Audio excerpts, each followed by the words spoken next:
All right. Well, I think we'll formally get things started. So, welcome everyone. Like I said at the start, that we've got everyone here for our career chats for the engineering edition with Co-op. So tonight I am joined by a number of amazing panelists from our alumni through to current scholars, and we're going to be talking all things engineering. So, part of these career chats that we had business and data last night, and we've also got technology tomorrow. So there's more opportunity for you to register for the technology one. If business and data is of interest to you, then that's absolutely fine. You'll be able to watch it on our YouTube recording once it's been uploaded. So, my name is Sam Southgate, and I'm the Scholar and Alumni Engagement Manager. My pronouns are she, her, and I'm also joined by Christina, who's the Industry Partnerships Manager for Technology and Data Science, who's assisting me throughout the session today. And as I mentioned, we've got some fantastic panelists, which I'll introduce you to soon once we go over a bit of an overview at the start. But first of all, just some housekeeping to start off with. As I mentioned, sessions are going to be recorded. The links for those sessions will be accessible, but what we will do is we will also email you directly to those links and also answer a number of the Q&A and the FAQs that have come through that we may not have had time to be able to address as well. So don't fret if we aren't able to get around to your question, then we'll send a follow-up. Plus, we have a few more events up the road that you can join. So enter in those questions as you think of them, and then we'll be reserving some time at the end to go through those. I think it's also really great if you can direct it to one of our panelists, if it's specifically to them, or if you would like to ask it to everyone. Also reminding you that because this is a career focused event, we'll be focusing on those career focused questions. If it's technicalities around the application process or co-op, don't worry, we've got some more events that are coming up in August and September for you to join to get some more context from that too. But before we begin, I would like to acknowledge the Bidjigal people who are the traditional custodians of the land that I'm coming to you from today at the UNSW Kensington campus in Sydney. I acknowledge that the Indigenous peoples of Australia have made and continue to contribute to make significant contributions to education and engineering practices long before any of us were here. Well, they were really Australia's first engineers. So I pay my respects to elders past, present, and extend that respect to any Aboriginal and or Torres Strait Islander people who are joining us here this evening. So, in choosing a career, you probably have many questions. And the first one is usually, where do I begin? You're at a point in your life where it's time to start thinking about what you want to do as a career. But taking that first step can be overwhelming, confusing, nerve-wracking, or all of the above, and maybe some in between. Well, it's not just you. That was also me when I was in your shoes. You could be asking yourself, what do I study? Where do I want to study? What am I good at? How does this translate to a career? How does it fit into my own expectations? Maybe my parents' expectations. Like any decision or action, and when you're making a big one, just take a deep breath, have a little shake or a dance, a bit of a boogie, and just try to get that stress out, so that we can continue with that clearer mindset. Well, first of all, there's three key tips when thinking about careers. And the beauty of these tips is that they remain relevant no matter what stage you're at in your career journey, whether it's the first time you're thinking about it or the last time, or somewhere in between. What you want to do first off is do your research. Be a sponge. Figure out what's involved in a particular job, degree, or industry. Go online, do some research, but that will only take you so far, right? Talk to people, learn about how they got to where they are, what skills they think are important, but also what skills are important in today's day and age too. So we're currently and constantly evolving. Ask them lots of questions like, what did they wish they knew when they were in your shoes? Wink, wink. That might be a good question for our panelists. When it comes to careers, there is no right or wrong path. Developing a career takes time. It's a marathon, not a sprint. Maybe there's some sprints in between, but it is a marathon overall. And you don't need to have all of the answers now. Even if you did, they will probably change in the future. Just remember to do what's best for you at that point in time. There are many pivots. You're not stuck and you can always change your mind. There's never something that you can undo when you make those type of decisions. Take me, for example. Coming out of high school, I thought I wanted to be chief economist of the RBA. Started an economics major and quickly realized that I didn't have so much of a deep passion for it to learn the theory of land taxes, but then I devoted over to marketing instead. Since then, I've had roles in sales, admin, as a data analyst, graduate recruitment, and now being the scholar manager in this amazing program. It's not a very linear path, if you ask me. But I listened to my interest at each of those points and consulted myself, my interest, my stakeholders, my trusted advisors, colleagues, supervisors, everything in between, so that I could make the most informed decision at that point in time. But I still wasn't perfect. I probably could have done more at each of those different stages, and maybe I could have got here a bit earlier, but I'm still happy nonetheless. What this does mean, though, is that when you decide on a career destination, there are so many different ways to get there. When you start hearing of people's journeys, like tonight, or with our panelists, there's rarely a completely linear line of progression. Sometimes there is as well, and that's okay. But what you want to think about is how to best prepare yourself for the next step that you're taking. You can get a little bit overwhelmed in the marathon that's ahead of you, but try to focus on those next initial stages because those are important too. Whether it's taking a step forwards, a step sideways, diagonally, sometimes backwards, that's absolutely okay. It could be a curly loop. The main thing is that you have momentum. You don't want to get stagnant, and that's what is it's all about.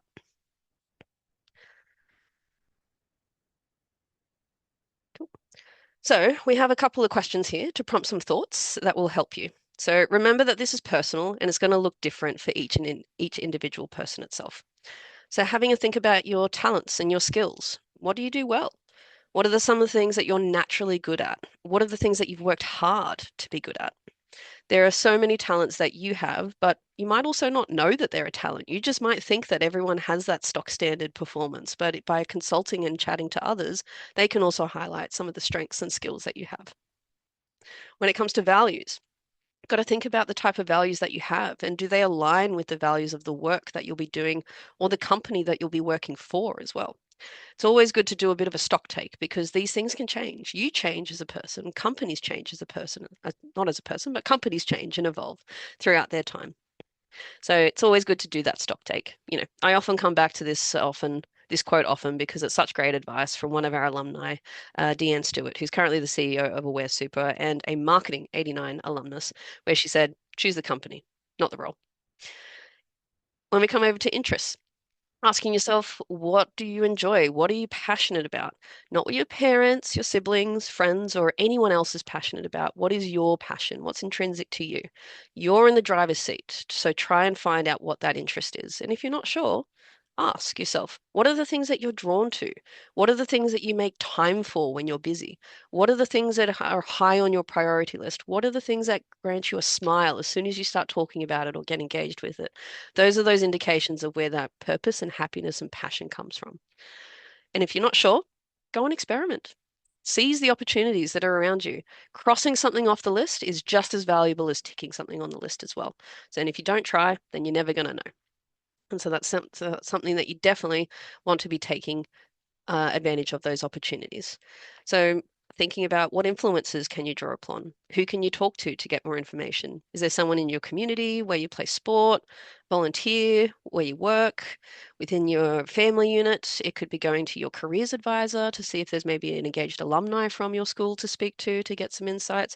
These are all really good avenues to get some further information and be open-minded to those opportunities as well.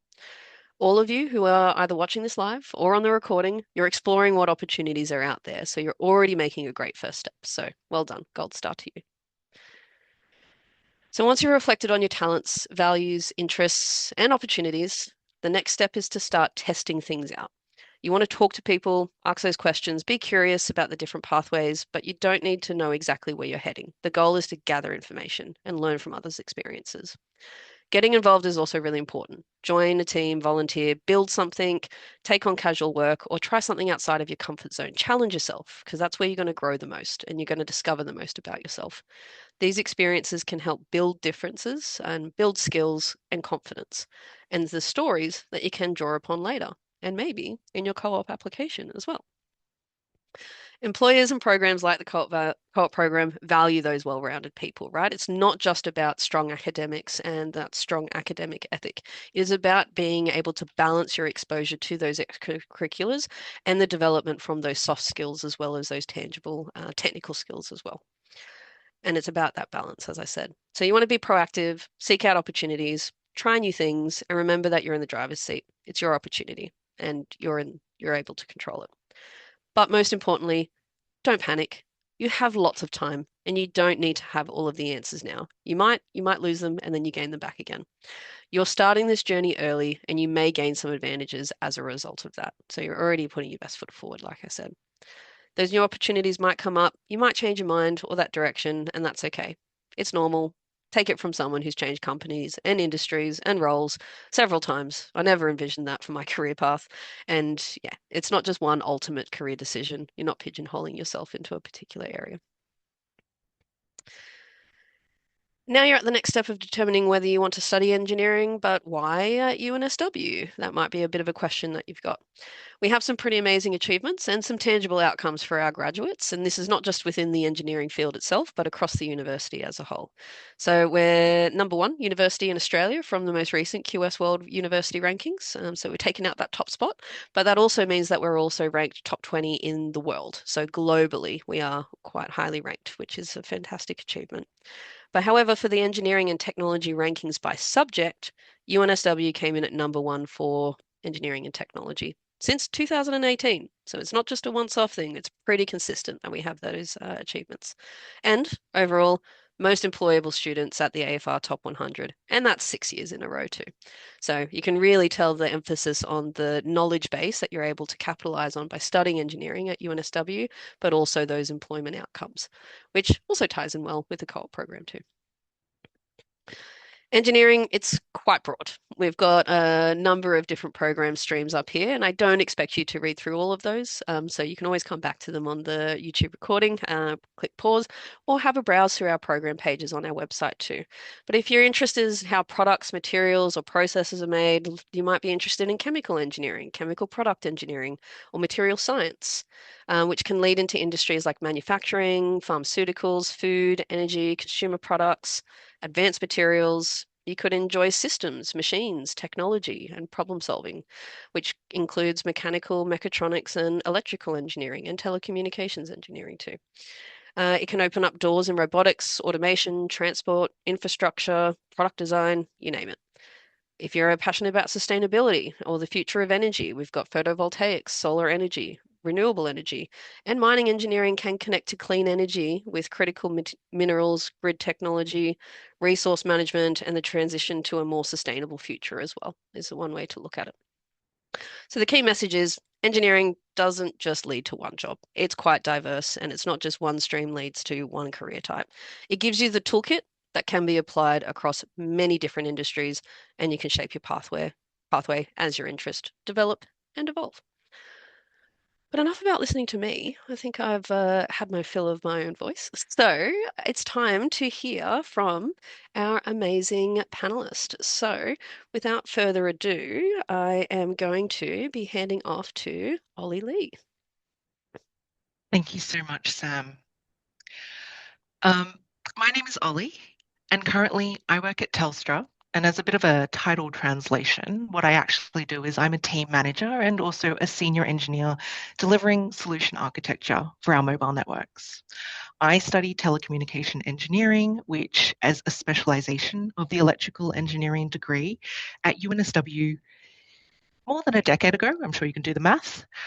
And what I'd like to share with you today is some advice on what I think makes a great engineer, how this has shaped my own career journey, and how the co-op program has helped set me up, which might help any prospective engineers we have in the audience today. So if we go to the next slide. Okay. My first learning that I'd like to share is around approaching challenges with open curiosity. And I think you might be hearing a bit of a theme here.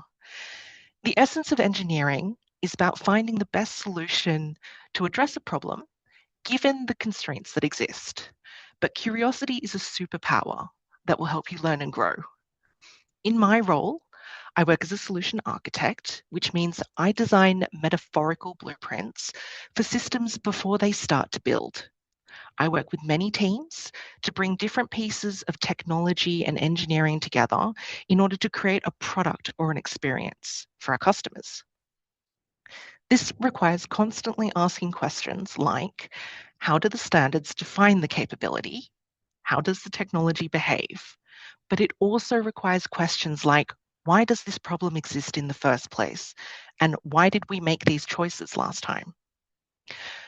Curiosity is also about being curious of your own career, actively seeking new experiences and opportunities. Over the past decade, I've had the opportunity to try different roles at Telstra.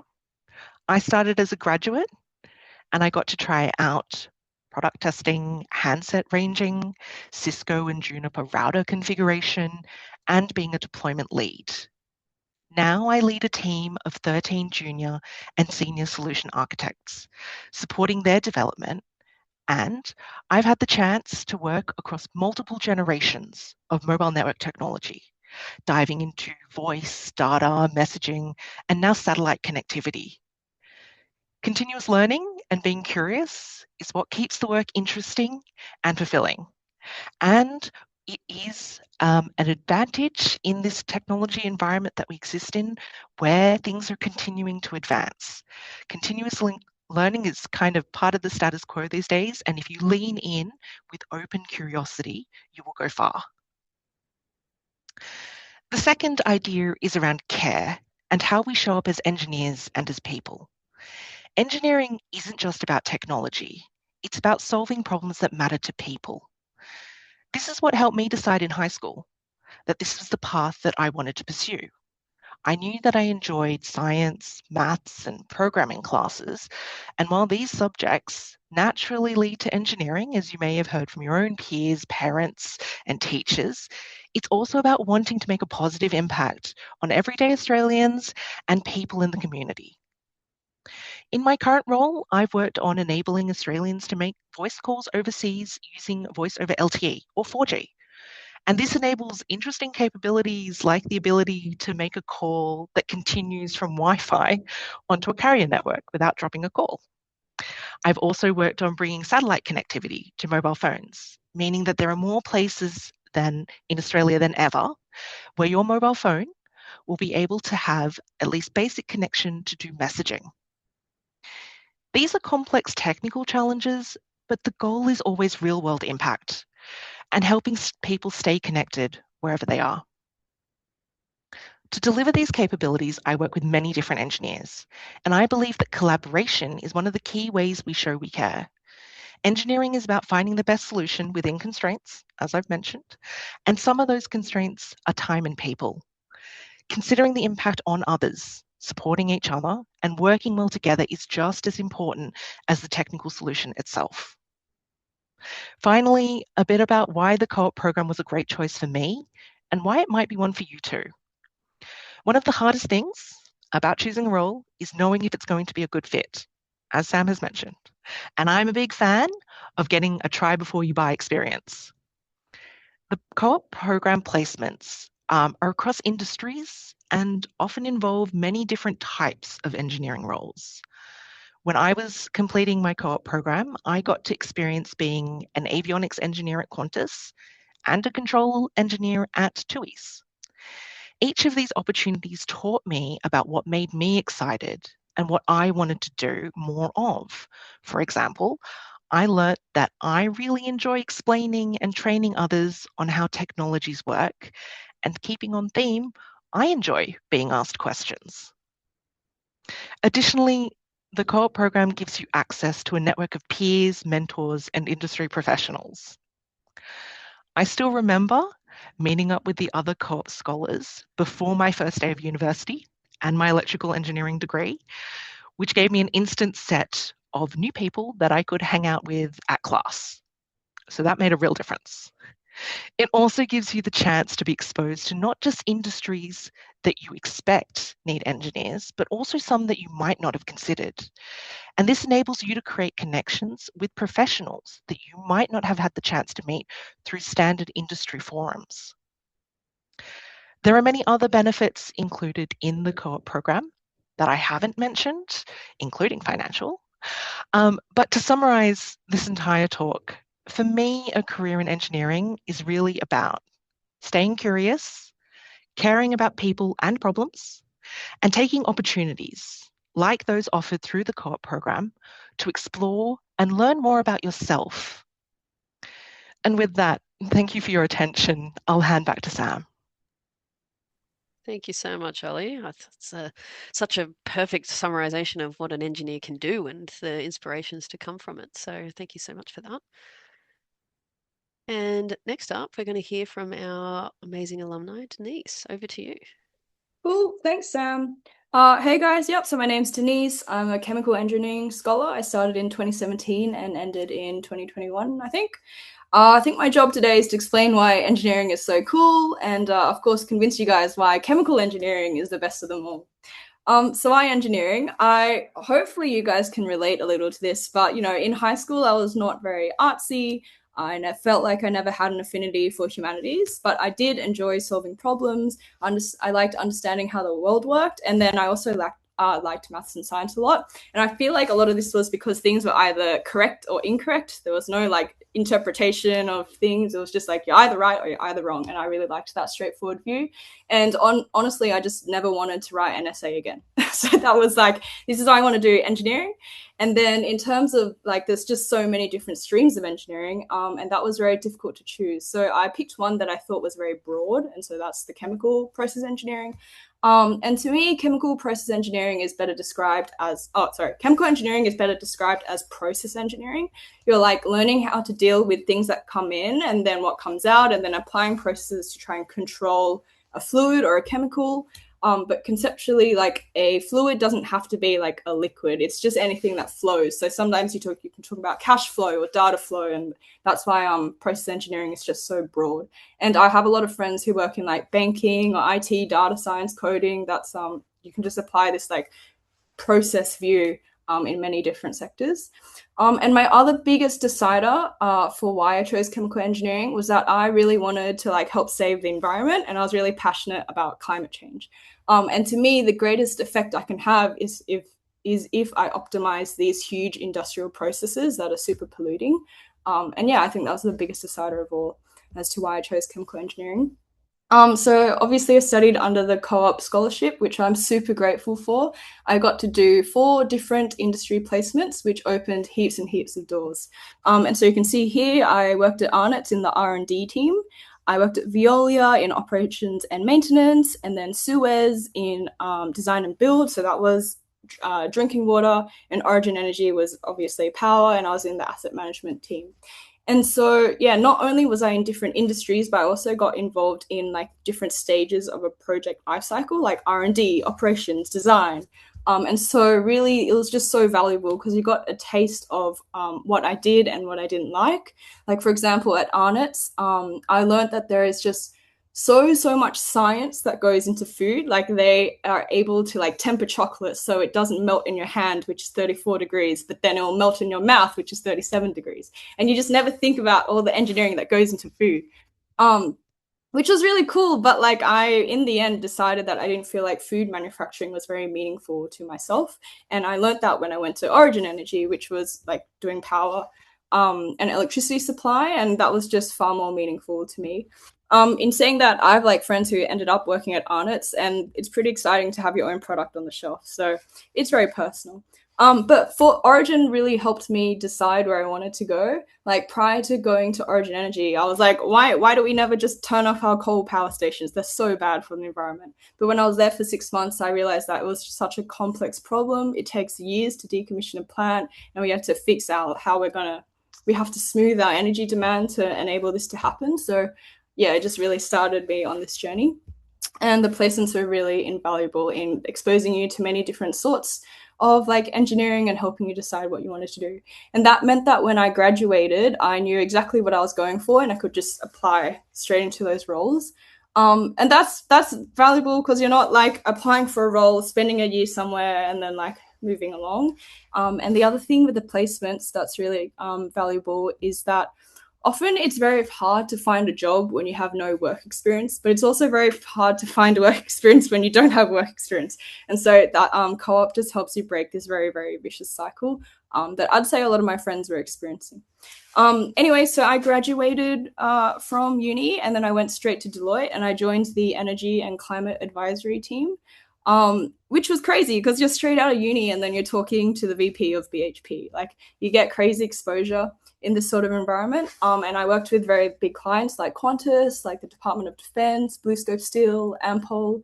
and I was basically helping them figure out how to deploy billions of dollars to transition to net zero. So that felt like I was making an impact. And as an engineer, I was able to sort of carve out a niche for myself, and I did most of the modeling work. So, like for example, I worked on the Defense Future Energy Strategy. I think that's been published, but I did all the modeling and the numbers for that. So yeah, that was pretty fun. And then, like 3 or 4 years ago, I moved to Hysata. We're a startup. We're based in Wollongong, and we're commercializing a game-changing electrolyzer technology. So electrolyzers make hydrogen, which is a fuel, and you can make it from renewable energy. So I feel like I'm like doing my climate change thing. It's also pretty crazy tech at the moment. So the existing electrolyzers in the field, or what's deployed right now, they're about 75% efficient. So our technology is 95% efficient. And this means for large scale projects, we can literally save billions of dollars for these developers, because they just don't need to buy as much electrolyzers, and you don't have to supply as much electricity. So yeah, whilst working at Hysata, you can see that I've taken 3 different roles. And I really think my ability to take on different roles is because I've got this like process engineering background. Also, fun fact, our CEO and also our IP patent attorney lawyer are also process engineers. So I feel like that problem solving, like high level process understanding really helps you in all sorts of different roles across the company. Out on the field, I find that being a process engineer makes me naturally the bridge between all the other disciplines, because you've got that high level understanding. Again, like all the mech guys are coming to you, instrumentation engineers are coming to you, control system engineers are asking you how you want to design some operating pages. I think that's what I was working on yesterday. So yeah, it's very busy. It's very fun. Every day is different. In general, I just love being an engineer. I absolutely have no regrets doing process engineering. I'm super grateful for co-op. It jumpstarts your careers by so many years. Like being exposed to all these different industries whilst you're still at uni studying, that really helps you decide. I feel like in the end, I'm doing my bit against climate change, and I think that is making me quite happy at the moment. So yeah, that's me. Thanks, Denise. You're making me regret not doing chemical engineering for my degree. So Yay! Successful. thank you so much. So just a reminder that we are keeping our eye on the Q&A questions that come through. So if you've got any career specific questions or you want to poke and probe from our panelists as you're hearing them, then please by all means send them through, and then we'll take a look at them at the end when we get to the Q&A section. Thanks, Denise. Well, now we're going to fast forward a little bit earlier in the journey and hand over to our current co-op scholars, with Lucy being first up. Hi guys, my name is Lucy. So I'm a 4th year mining engineering student. And then similar to a lot of you, when I started high school, when I was starting looking at uni careers, I was like, oh, what do I actually really want to do? I was very tied between either doing science or engineering. I was definitely tied more into the STEM fields, quite like maths and physics and all the sciences. And so in the end, I landed on mining engineering. I really liked geology. I loved the outdoors. And it was also a way to be able to make it more sustainable, and then ensuring that we have the resources needed for the future and like the clean energy transition. And so I've been fortunate enough to have a couple of placements throughout the uni. So my first one, I've basically gone from a very small open cut coal operation to a really large gold operation down in Orange, Acadia. So basically at Bengala, I was in charge of being a dump engineer. So I was basically thrown straight into the deep end. This was my first time on site. It was absolutely amazing to be able to interact with operators, supervisors, and everything. That's what was very good about the co-op program, is basically they identify you got this, and this talent, especially your soft networking skills, and like he will give you opportunities to be able to develop and further it. So I was lucky to be in the role of the dump engineer. And yes, this one was a very tough learning curve. So it was basically learning how to communicate plans, and also basically to be the bridge between whatever the technical knowledge and then whatever is actually needed at site. And then my next placement was at Newmont. So this was over the last summer, so another 20 weeks placement. And so this one was good. I got exposure to a broad range of industry. So one piece of advice is basically put your hand up and to do whatever. So I initially started with Enviro sort of team. So I got to go around, do a little more of the sciencey thing. So I got to do all the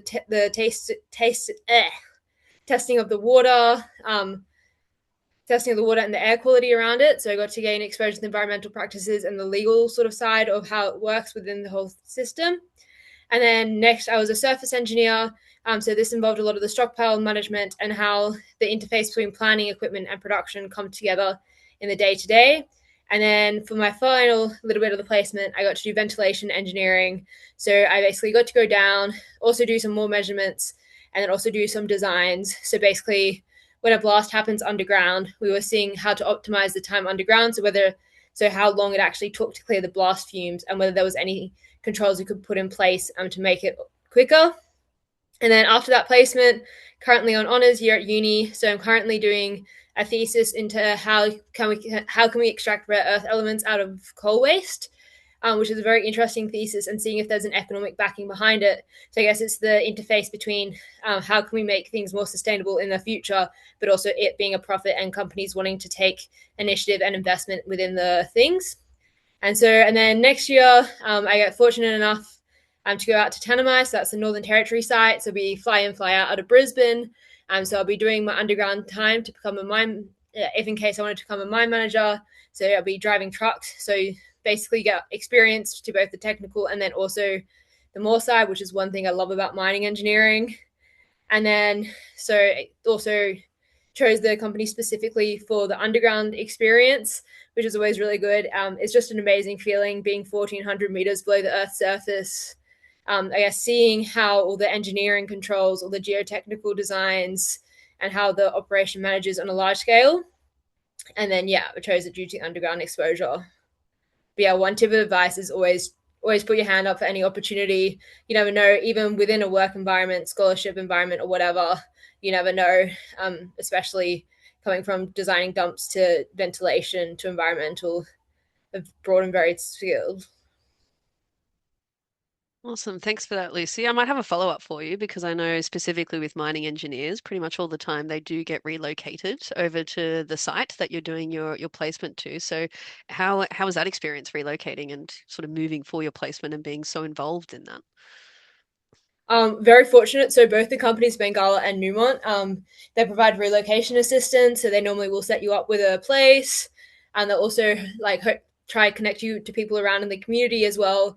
And the people at the workplace will be like, "Oh, hey, how's it going? Come over to my place," and everything. So it was a very smooth transition. It is hard initially. So luckily, the New South Wales sites, the co-op ones, they're close enough. So I spent a couple of weekends in Sydney, originally from Canberra. So it's a really smooth process. And then the Newmont one is especially good because they have a dedicated 12-week vacation program. So it was similar sort of to a college environment where you all went together and spent the summer up in Orange working together and made quite a few good friends out of it. Awesome. Thanks for that, Lucy. All right. Now I want to be a mining engineer. Gosh, I'm being pulled in every direction. All right, over to you, Joe. Hi everyone, I'm Joe. I'm studying materials science and engineering at UNSW, and I'm part of the core program working with 3D and glass. So, like Denise, I chose material science and engineering because I thought it would have the biggest impact to the to the environment. So, materials is the foundational industry. So it starts at the raw industry and material processing before it flows on to every other industry. So very similar to Denise. And another reason why I chose material science was because a lot of the great engineering breakthroughs nowadays come from overcoming material limits and challenges, such as like ceramics that can withstand higher temperatures, higher pressures, all these higher conditions, such as used in rockets, furnaces, etc., etc.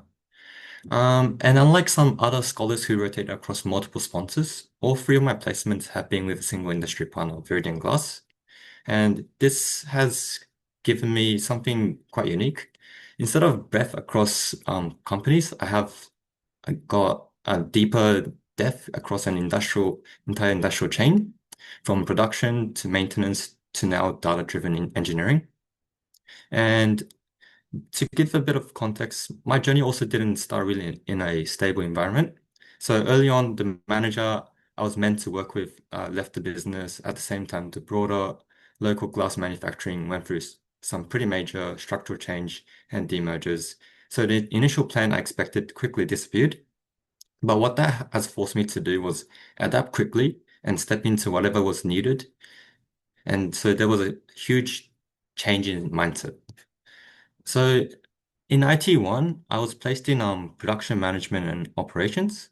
So that meant learning how a large-scale glass manufacturing plant actually runs day to day, understanding production flows, safety systems, operational constraints, and a key part of my work was improving on-the-ground reporting systems and getting exposed to how decisions are made in real time on the factory floor.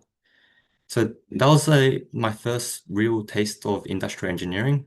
It's not theoretical systems. It's very fast, very dynamic, very messy, and constraint driven. So moving on to my current IT2, I've moved into maintenance and engineering. And this was again a very different environment. And the plan was under staffing pressure, operation period for disruption. So I wasn't observing from a distance. I was actively involved in breakdown response and maintenance work. So on the floor with the guys directly to the machine. So on breakdown days, I worked directly with trades and operators, diagnosing issues, checking machine parameters, reviewing error logs, physically inspecting equipment and product quality.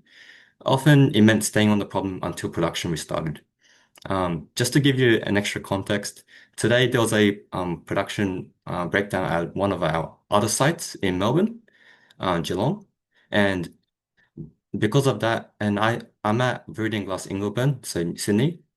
We had a critical spare part, and I flew in straight thing on the next flight, and then delivered the critical spare part, watched it getting installed. So now I'm at Melbourne actually. So and I'm flying back on Friday morning. And yeah, so looking ahead to IT3 and my honors thesis, I'll be hopefully moving further into manufacturing analytics and furnace process optimization.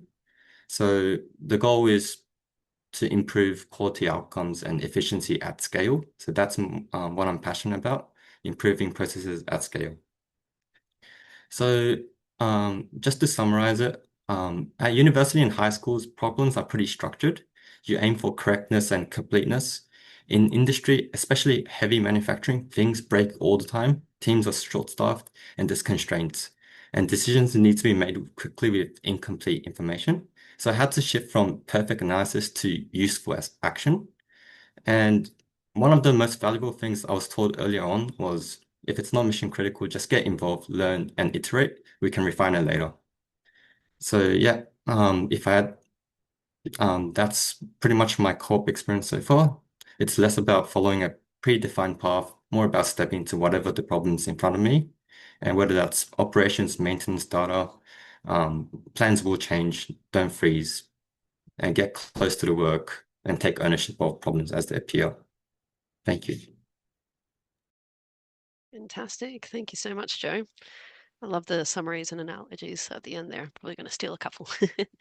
But thank you so much. So that kind of runs us to the end of our panel sharing their stories, and just another encouragement to keep sending those questions through on the Q&A box, and we'll get to those very quickly. I don't feel like I need to do too much talking on the co-op program because our reps have done most of the talking for me there. But just a bit of a reminder that with the co-op program, it kind of underpins those four main pillars as to the value, not total value, but those four main pillars for the program, which we've heard a lot about the industry experience and how that underpins the program and the acceleration of your career.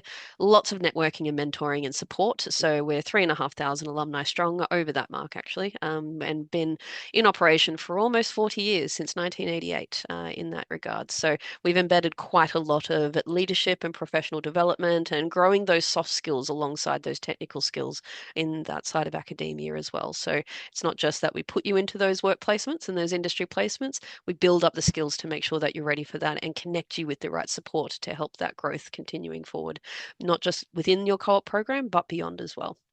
And then, shocker, it's a scholarship. There's some money involved. So you would receive about 21,600 per year over the 4 years. On that note, especially for engineering, with the co-op program, the engineering programs are 5 years, with the exception of mining with Lucy over there. So with that 5-year program, it is 4 years worth of funding for that first 4 years. The 5th year is when you enter into your honours thesis. So that honours thesis could be sponsored by a industry sponsor. So offer that you can get an additional year of funding, but that is a one-to-one relationship that you have with that sponsor company. Say, for example, you're writing a research paper on, I don't know, the effects of carbonization on algae concentration. I'm just making something up there. Denise, don't look at me too weird. But say you're creating that and you did a placement at Sydney Water, who's currently an active sponsor of the program, and they might be like, "Ooh, that's really interesting. I want to take that information and use that information, so I'm going to sponsor your fifth year honours," and then you get an extra year of funding there. So just to clarify, with co-op, the engineering streams, except for mining, 5 years in totality, and funding for 4 years with the potential for a fifth year funding there as well. And if you have any questions around that, then I would recommend that you reach out to us directly so that we can have a chat there too. Yes, but overall, it's a lot of friends and it's a lot of fun where it comes to. So you're walking through the experience with like-minded individuals that are high achievers, that are driven, who usually have very similar goals in mind with that too. And it's just so amazing to see the bonds that each of the cohorts are able to develop over their time there. And if you haven't started an application, or maybe you're only just thinking about submitting an application, then just a reminder that applications close on the 30th of September, always on my birthday, a lovely present every year. So mark that in your calendars as to that deadline date. And I do see that there's quite a lot of questions coming through for some specific questions about co-op. We are going to focus on the career specific questions that have come through, but I do encourage you to have a look at our website for the FAQs. They're called FAQs for a reason, and I'm sure that there's probably others that you might not have thought of that you want the answer to on our website. But also, we will be running another 2 events, one in August and one in September, to learn more about the co-op program. So, part one will be learning what the co-op program is, and part two is more of those technicalities and logistics around ATAR requirements, UAC preferences, timeframes, application tips, etc. So, just a reminder that there will be more opportunity to engage in that. I think it's time to break to some questions there. So I'll hand over to Christina if you can start us off with one of our first questions. Hi. Hello, everyone. Sam, can you hear me? Yes, can hear you. Okay. So there are quite a lot of questions. Some are for all the panelists who have just shared. And then there are a few that are targeted to individuals. So I start with the one that's for all. So can you share what are the career prospects for engineers in Australia?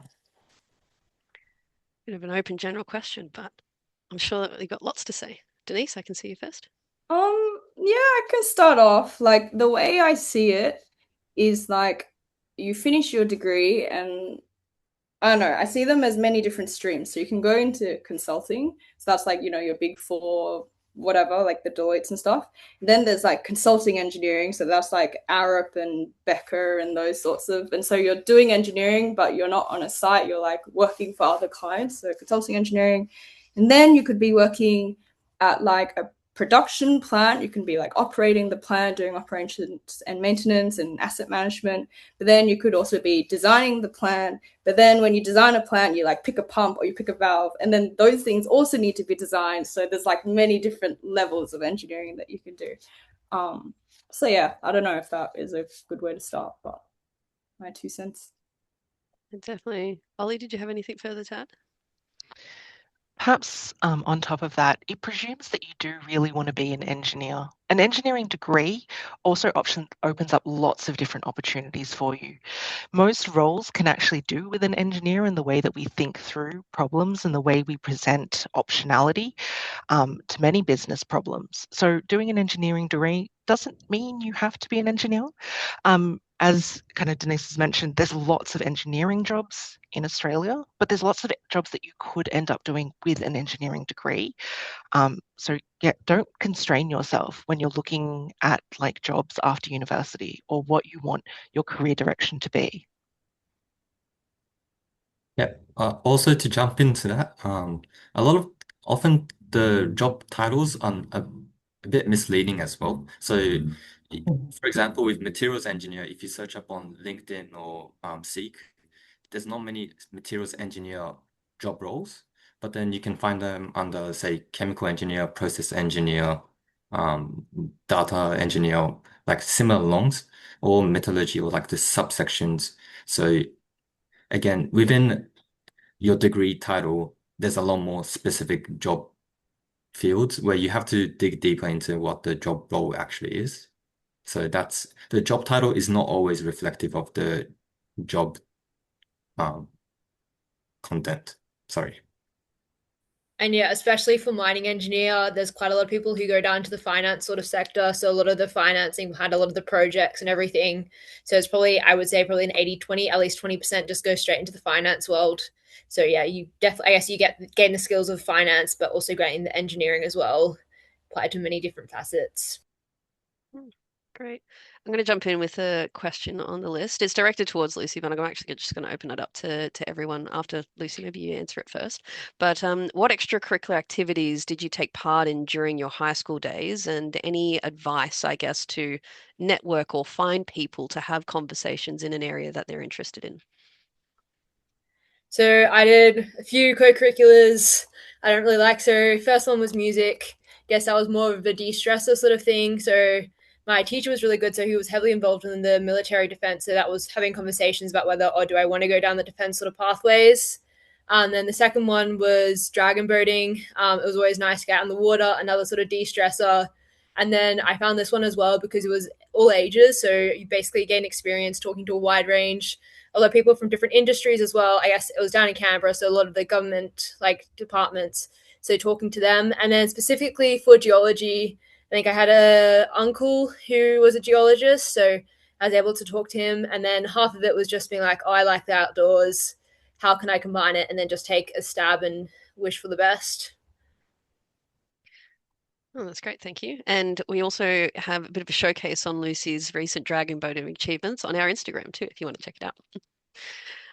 Joe, do you have any advice for some extracurriculars that you got involved with in high school that might have helped with the career direction and or advice for networking? Yeah, so in high school, one of the major extracurricular I did was in being part of the environment team. So like I mentioned, I studied material science engineering because I had an interest in optimizing large scale processes to benefit the environment the most. So environment team, but not just joining the environment team. I was actively building projects within the environment team. So we got to about 100 members within our school, and then every Friday we would like take on a massive mission to like recycle as many bottles as possible and raise that fund to the 10-cent collection bottles. And then that drives, we had a system going in place and that drives further like capital to like create more bins and more tools and better processes. And yeah, obviously, and it had a massive impact. The school really liked it. So that's just one example of a extracurricular where I would recommend don't um, it's not only about what team you join or what extracurricular, it's what you do with it and what you can demonstrate with it. So some aspects of quality leadership, initiative, etc. So I would focus on that if I was to do high school again. Thanks, Joe. Ollie or Denise, anything to add? I just did a lot of sports. So I did a lot of triathlons. I think that helped me learn how to manage my time. I was also in like the band. I don't know, I just did lots of things, so it helps with time management, which I think the co-op interview people found very advantageous. And then on doing the triathlons, I think I often picked up bikes off the side of the road and like tried to like clean and fix them and then resell them. So I don't know, maybe a bit of entrepreneurial spirit. I'm trying to think back to my high school days, to be honest. And so I think a little bit is just like random things that interested me, choir, basketball. And then I also remember doing like random things that came up during high school as opportunities. Like there was I think it was a competition to like submit a website to explain a science project, which I did, and that was interesting. Working with a team to deliver something by a deadline that was outside of your school assignments. So I think it is just kind of keeping your eye open to opportunities, but also just doing the things that you enjoy doing. Oh, that's a great one. Thank you. And maybe just over to Christine. All right, we've been able to see another question. Sorry, it's just had a glitch on my end. Yeah, there is another question. What has been the biggest shock or hardest thing to adjust to when you start a real engineering industry job or placement?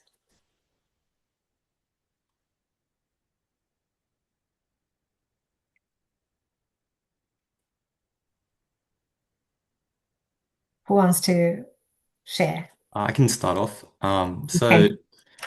one of the biggest shock was, or for me, like directly put into a large scale industrial factory, the scale of it, it's very overwhelming.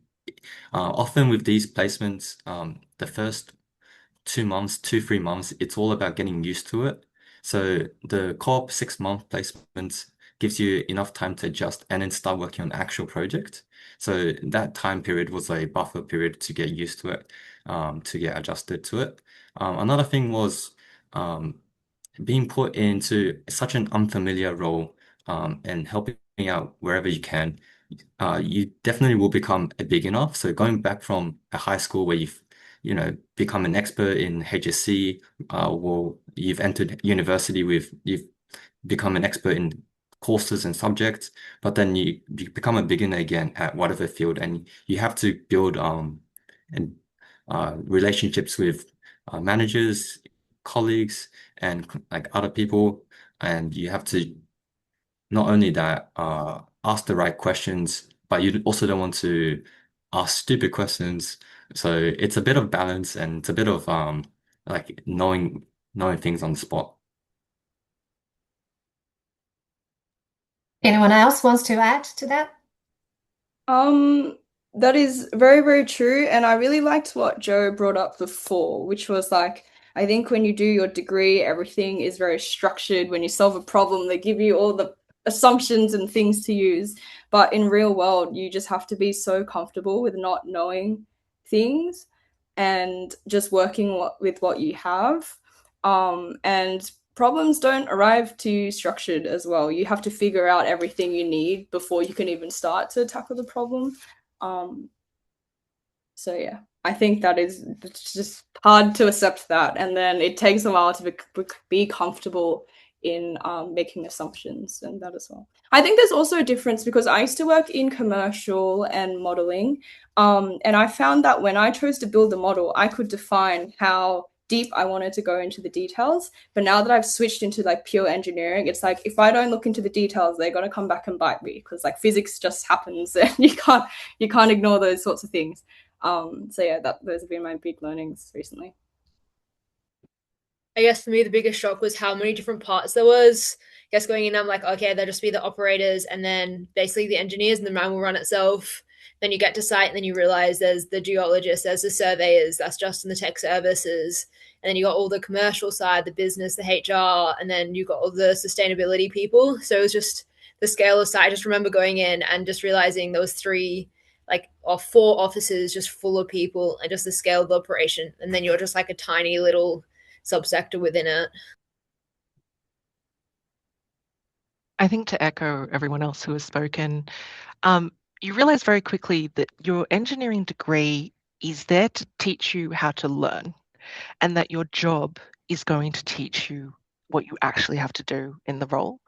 And so I think, as mentioned, you go in having some of the basics, understanding you've got some of, those basic concepts that you'll understand, which you will then use to help build a foundation of knowledge on top of. So as I have always preached, curiosity. Curiosity is going to be your superpower in these moments, always being open to information from others, being able to question. And I know Joe has said something there about stupid questions. A lot of engineers who have worked for a long time, there are no stupid questions. It's just that you have to be listening to the answer. That was all I will say. Thank you for that. And I'm going to bring up a question which we can never seem to get away from the topic because it is our Google boom, as I like to put it for my generation. But artificial intelligence, AI. Is AI affecting the value of many of the engineering courses? Is it changing how an engineer performs their job? How is it impacting engineering in your world or in your spaces? And maybe for Joe and Lucy, the experience or exposure you've had to it through your placements. And if anyone would like to go first, Lucy, yeah, I'll go first. So yeah. we were actually discouraged to use it. So we were only allowed to use Microsoft Copilot for privacy issues for the company I was working at. But my manager was not a huge fan of it. So it was definitely, I guess, back learning in uni, you feel like you kind of rely on it. I assume high school is similar. So in some ways it was good to go back and be like, hey, how can we go back, use without AI? But I know, especially in the courses that we're doing at the moment, it definitely does have a role, especially with the amount of data that is driven in mining decisions, and especially a lot of the automation that is being driven. AI is required. So I guess mining engineer's role is probably looking more at the broad scale and then getting AI to use the smaller. Great. Thanks, Lucy. Joe, so you ready? Yeah, so AI is such a broad term. There's a very different cases of AI usage, I guess. Um, it depends on the application, obviously, confidentiality and whatnot. But in my experience, AI has been if you can never take AI can never take responsibility over your actions. Like at the end of the day, it's the human people that's taking responsibility. So AI is just a tool, and if you misuse the tool, then it becomes a problem. So uh, companies are going to be increasingly looking at in general who can use this tool effectively. So it will be slowly integrating into the job description, who can solve a problem the most efficient way or the best given the constraints. That's what engineering is. So you can never exclude a specific tool to solve a problem. That's my opinion, and the value of AI will be increasing as the global demand for it's increasing. Great.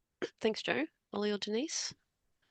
Denise, go for it. I work at a startup, so we really embraced AI with the most open arms as possible. Like we rolled out Claude a few weeks ago. I think it's already replaced like 4 or 5 junior engineers. It is pretty crazy.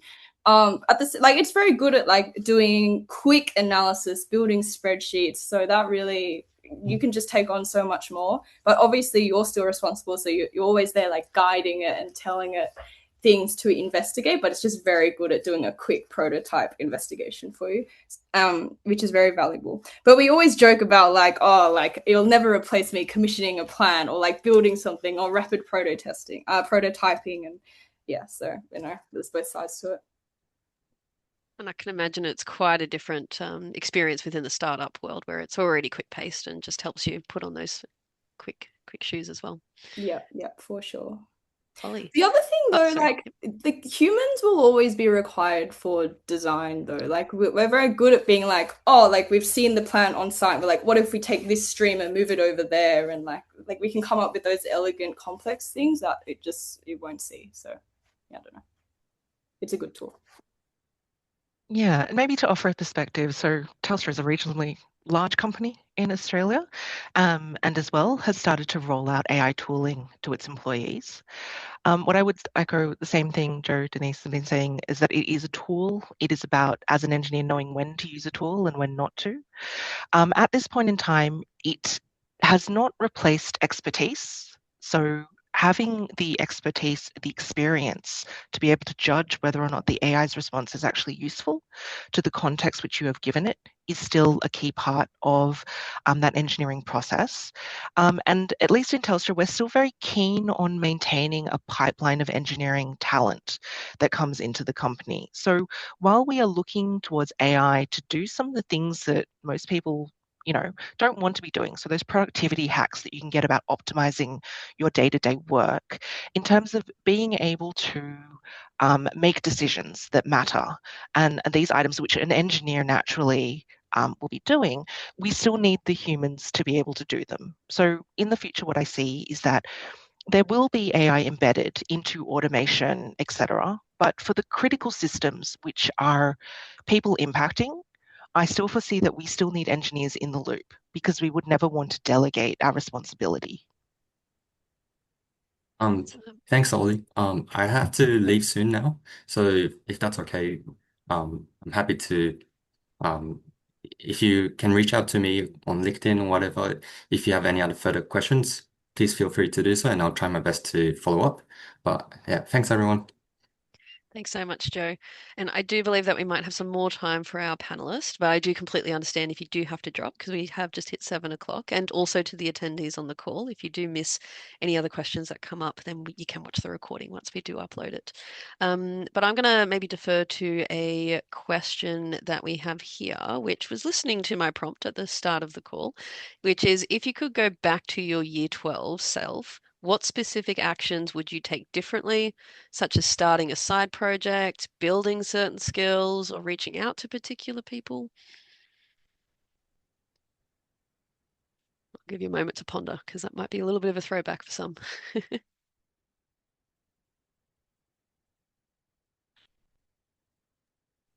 I think mine was don't sweat the little stuff, have more fun, like you're young once in your life. At the end of the day, there's always opportunities later on. People go into different pathways, get different ATARs and whatnot. So I would definitely like have fun, enjoy your year 12, go not go partying, but like have a bit of fun. Don't stress the like just don't just focus on academics and yeah, have fun. Thanks, Lucy. Great advice.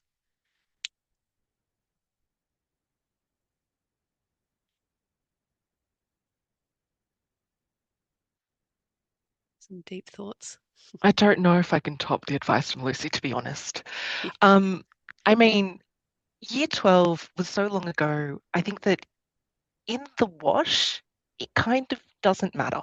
Like, that's probably how I would put it. Like, what? I don't know how long ago year 12 was for me. It's not worth calculating. But the point being is I don't remember my year 12, right? So I could probably not tell you what the things that I should have done differently. And maybe that tells you something as well. That's great. Thanks, Denise. Yeah, I feel like what Lucy said is like absolutely spot on. I just like maybe studied less and did more things because, relative to uni and work, you have way more time as a student. Um, I actually, even though I say Chem Eng is really cool, I did consider studying like comp sci when I was in year 12 or like just applying for this co-op thing. And I remember in the end, I chose not to because I was like, oh, I don't have much experience coding or whatever. And I think in first year uni, when I looked at all the comp sci students, I was like, I absolutely would not have survived because everyone there had either been like, well, actually, it just seemed like most of them had been coding for many, many years. And I feel like if you already have an idea of what you want to go or what you want to do, I would probably just start building some of that experience early. Like if you like mechanical things, just like start building little things, play with like Arduino and all that. So yeah. Yeah, that's great. I think maybe from a co-op lens, just to jump in there and add, when your application, there is a question on there to talk about a project that you've been involved with. And it's really great to see the passion that comes out from people that get involved in the different diverse projects that we can see that that spark and that inspiration and that purpose is there from that too. So I don't know, if your lawnmower breaks, rip it apart. Try to put it back together, read through the manuals, see if you can do it. Maybe you want to build a PC. Maybe you want to figure out how to get the coffee machine working again, or maybe you want to create your own little mini solar system, like a solar panel system, or, redirecting some currents or some energy. It's just getting your hands on and getting your hands dirty and just experimenting. Kind of going back to that early point of cross something off the list. That's still valuable in itself as ticking something off. But also, I agree. Don't stress the year 12 side of things too much. I feel like there's can be a lot of pressure put on it, and sometimes pressure is good, but there's all different pathways that you can lead into, whether that's from a chemical engineering degree, a mining degree, a computer science degree, photovoltaics, over to finance and banking. Who knows? There's all lots of different pathways that you can choose to get to that final career destination. And so I'm just conscious that we are maybe 5 minutes over time here. So, what I might ask the panelists to do is if you had one piece of parting advice, and then we've just got a thank you slide and some resources to direct the attendees to. So, I'll give you a little moment to ponder. It could be career specific, high school specific, final year specific, maybe questions they want to ask themselves when trying to decide between their preferences and what degrees they want to do. So I did squiz a question that was in the list there about like how did you know what type of engineering you wanted to do? And I think I would say that I'm definitely an outlier. Like I studied telecommunications and now I work for a telecommunications company. That is a complete outlier, completely, right? You will not necessarily work where you study. And so the the goal is to be curious and know yourself. Yeah. So ask questions to yourself as well. Like, what are the things that you really liked in the experiences that you've had so far in high school? Are they things that could relate to a job that you want to do in the future? And it doesn't have to be a title that you're chasing, it could just be something that you will do on the job.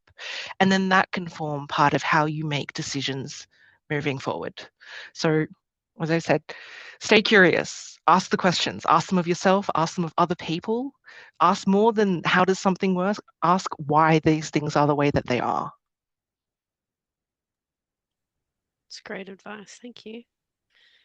And Denise or Lucy? Denise, maybe first. Oh, yeah. Denise, you go. So you can go. Go, Lucy. I guess number one is like break it down similar to what everyone's been saying. Like, what is your core value? Being there, whether it's be like more trying to be more sustainable, whatever, or trying to get technology to people who need it out there in the world. And then from there, like having a rough guide and then using your strengths and your talents. So whether you're better at maths and physics or you're better more at the art sort of stream, and then going in from there, being like, okay, how can I combine these two together? And then choose a degree. And then even within it, just try a whole bunch of different things. Even if you're a math science person, try out an English class, an arts class, and music class. You never know like how the cross sectionality between them work, and just I guess always be curious as well, ask questions and try new things. Great, thank you. And I might jump in there to also tie things off. So I used to be a graduate recruiter at EY for about 4 years, and it's about 150 hires a year or so. And I have some quite non-traditional career paths, I guess, that I've hired into those roles. I had someone with a dance degree into audit. Yes, they had dance degrees. That was something interesting to see. Then I also hired an optometrist from a vision science degree into tax. She just loved tax. Don't know how that came to that linear, but that's just how it happened.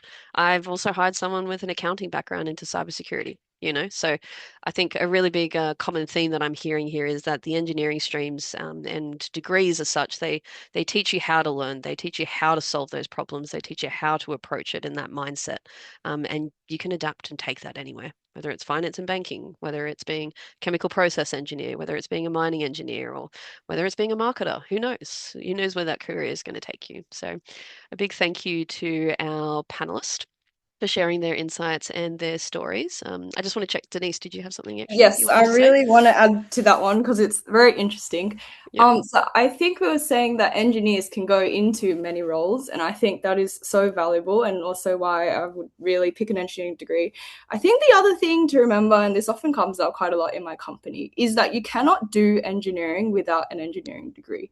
Like more and more, we're seeing it come through legislative. Like you cannot make design decisions if you don't have the degree there because you're personally liable for things happening. So I just think that it's a very valuable thing to have. And like for example, we have people who've worked at our company for many years doing R&D, developing a lot of our secret recipes and stuff, but they'll sort of never really be an engineer. And at the end of the day, they can't make those big scaling up design decisions. So yeah, super valuable. Thanks for that, Denise. So just going back to sharing my screen, just to sign off with a massive thank you. So not only to our panelists who have joined and shared their insights, plus Joe, who's had to drop off just a short while ago, but also to all of you who are attending this live, watching this in a recording setting once we've got it up on YouTube. You're making that first step in being inquisitive, being curious, asking lots of questions through the Q&A chat, and starting that research, asking people questions. And that's that first step, and that deserves that recognition. So what we can see up on the slide here is a link to our website. Even if you just type in Co-op Program into Google, it'll come up with our search result. And there is a plethora of information on here that you have available to be able to have a look at. I've seen some questions around the program lengths, how long are the industry placements, when time are the industry placements, what streams are on offer, etc. All of that information can be found on our website. But then also remember, we will have the co-op chats that are coming up in August and September. So if you register an application on our system, system or also finding it through our Eventbrite page, then you're able to find those details. If you scan the QR code, it'll take you to our link tree. We've got our digital brochure, link to our website, link to our Instagram, I believe, as well. And you can see some really cool stories from our scholars highlighting their industry placement experience, but also the cool stuff that they get up to in between, along with all of our personal professional development and leadership training there as well.